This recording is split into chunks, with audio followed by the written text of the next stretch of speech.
নমস্কার সবাইকে। বড়দেরকে আমার প্রণাম আর ছোটদেরকে অনেক, অনেক ভালোবাসা। তো বাড়িতে ছিল মায়ের পুজো। সেই উপলক্ষে ভিডিওটা করা। তো তোমাদের সঙ্গে কিছু মুহূর্ত শেয়ার করলাম। তো এখানে মায়ের জন্যে ১০৮ টা জবা ফুলের মালা তৈরি করা হচ্ছে।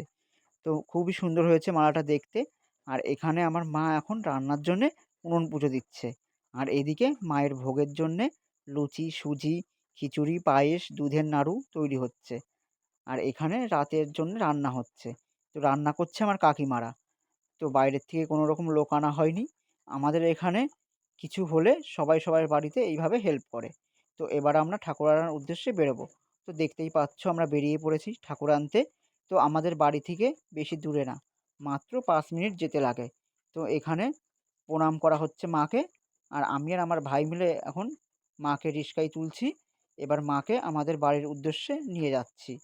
তো বন্ধুরা, সারাদিন উপোস থেকে শরীর খুব খারাপ লাগছিল।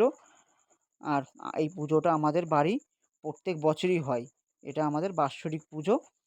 তো এখানে দেখতেই পাচ্ছ আমার মা আর এক মাকে এখন বরণ করে নিচ্ছে। তো বরণ পর্ব চলছে এখন। এরপর পুজোয় বসবে ব্রাহ্মণ। তো পুজোটা শুরু হতে হতে অনেকটাই রাত হয়ে গেছিল।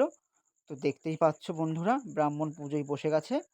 আর এখানে এখন ২৮টা প্রদীপ জ্বালতে হবে। তাই আমরা যারা অঞ্জলি দেব তারা সবাই মিলে এক এক করে প্রদীপ জ্বালছিলাম। আর এখানে এখন যজ্ঞ হচ্ছে।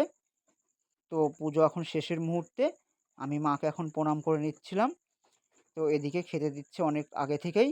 তো আমাদের বাড়িতে মায়ের বিসর্জন রাতের বেলাই হয়ে যায়, যত রাতই হোক না কেন। তো এখন বরণ করা হচ্ছে মায়ের বিসর্জনের জন্যে। তো আজকের ভিডিওটা এই পর্যন্তই। ভালো লাগলে একটা লাইক কমেন্ট করো। দেখা হচ্ছে নেক্সট ভিডিওতে।